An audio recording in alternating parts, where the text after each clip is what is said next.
Hello বন্ধুরা, আমি এখন করব পেয়ারা মাখা। আজকে অন্যরকম মাখা করব। এই দুইটা পেয়ারা, বেশি মাখা করব না।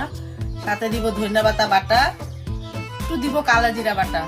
আমার মা ওই দিনটা মাখছিল, এরকম করে খুব স্বাদ হয়েছিল বন্ধুরা। এটা আমার গাছের পেয়ারা। আজকে সব পাড়ায় দিলাম। ওর ছেলের বন্ধুরা নিয়ে গেলো, কেন কি ডেইলি পেয়ারা পাখি নষ্ট করে। আজকে আমি দুইটা মাখা খাবো। তা বন্ধুরা দেখতে থাকে আমি কিরকম করে মাখা করি।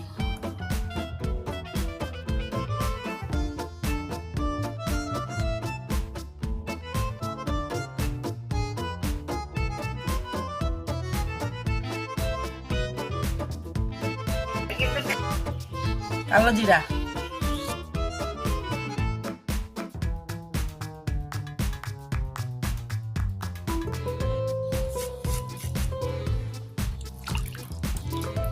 লেবু,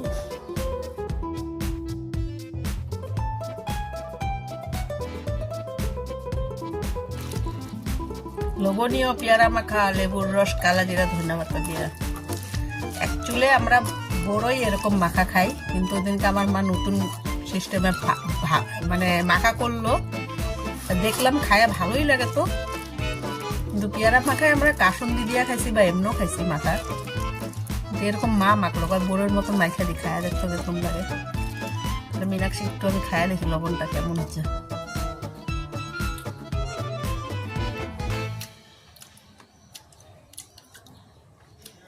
মিষ্টি মিষ্টি টক টক টকটা একটু বেশি হয়েছে, একটু লবণ কমছে, একটু লবণ দিই, সেই টেস্টি হয়েছে।